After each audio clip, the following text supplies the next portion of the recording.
Two new ban lists have just dropped, and we're going to quickly discuss them. Let's start off here with the first one, which is mostly just an unlimiting list. Glow Up Bulb as well as Time Seal are both back to 3. This could have happened ages ago and not really changed anything. Glow Up Bulb, honestly, was originally banned because of link monsters, but at this point, it doesn't matter. Every deck can summon 10 bajillion guys, and Glow Up Bulb isn't really changing anything on that. And especially with Hulk banned, it really doesn't matter. However, the second ban list is arguably more important. So let's take a look at this.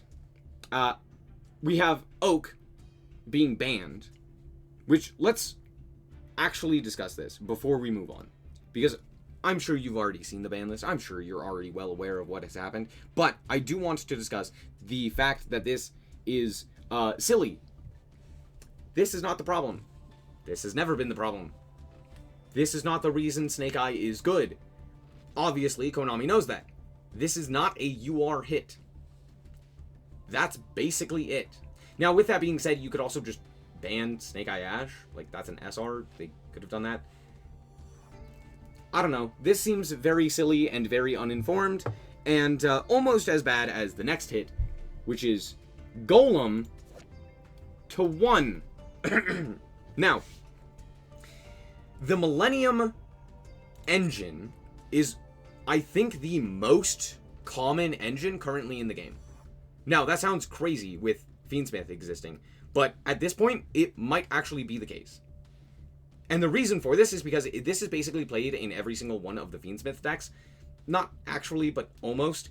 And on top of that, is played in other decks as well that don't utilize the Fiendsmith cards, like Crystron. And the reason for this is because this deck, in and of itself, is insanely powerful.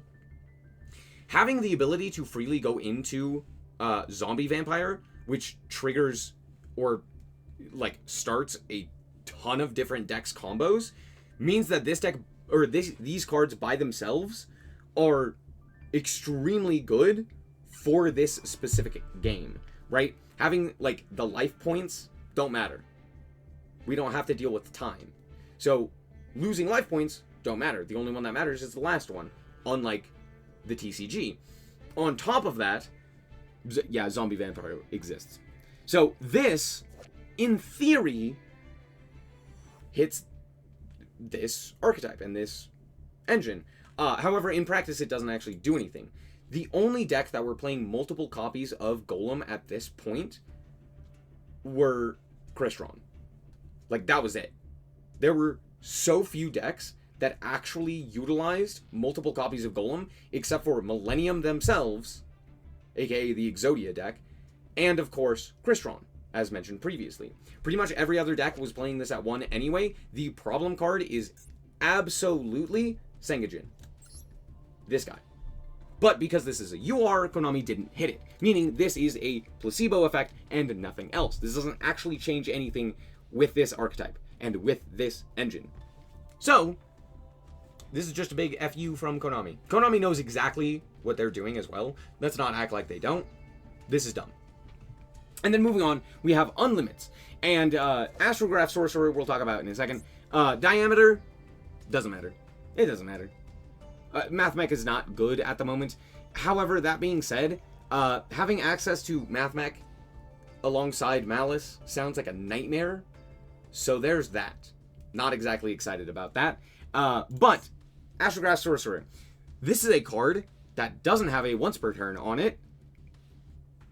On the effect that actually matters. This bottom effect right here. This is the effect that doesn't have a once per turn. Meaning, if you have multiple of this, you get to trigger it multiple times. Meaning, you get a bunch of free guys. This at 3 is a huge boon to Pendulum, but doesn't solve the issue with Pendulum, which is that Pendulum is bad and hasn't received support in any meaningful capacity in ages, and is still stuck in like 2020 gameplay. It really isn't that great of a deck, it isn't really that great of a playstyle, and is kind of falling by the wayside because Konami refuses to actually print cards that do anything or print archetypes for Pendulum. However, with that being said, deserved. Pendulum is a horrible mechanic that is actually one of the reasons why Yu-Gi-Oh! Is so difficult to learn and to play.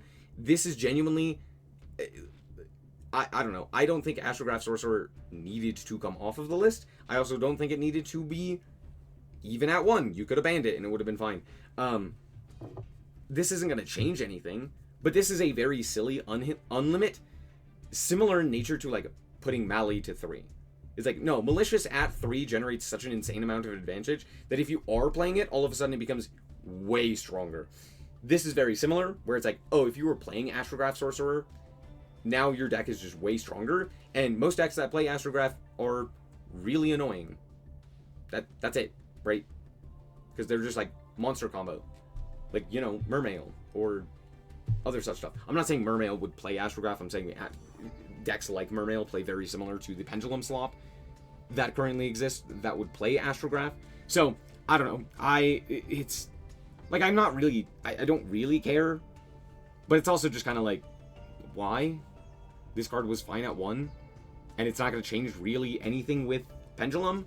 So I guess that's why they're taking it off of the list. I am also one of the few people who doesn't actually care about a whole bunch of random stuff being on the ban list, because for the most part, if it's not going to change the way that the deck currently functions, there's no reason for it to actually move. Right? So like Diameter going back to 3 isn't going to change the way that MathMech does anything. So why move it? There's like no reason to do that. And it's the same thing with Astrograph. So, very silly. This is a horrible ban list and is expected. Konami made another horrible ban list for Yu-Gi-Oh! Master Duel, doesn't understand anything with how the game currently functions, and is entirely just trying to not ban URs. That's basically it. They've basically backed themselves into a corner with printing all of the good cards at UR rarity, which means they can't actually do anything in terms of balancing, except for releasing new cards, which just makes the metagame even more stacked on top of each other, and just kind of like eating itself alive with the insane amount of random crap that's available. And it's just frustrating. Are we surprised? No, just disappointed. Thank you guys so much for watching. Let me know down below if you guys agree. And remember to always stay frosty. Bye-bye.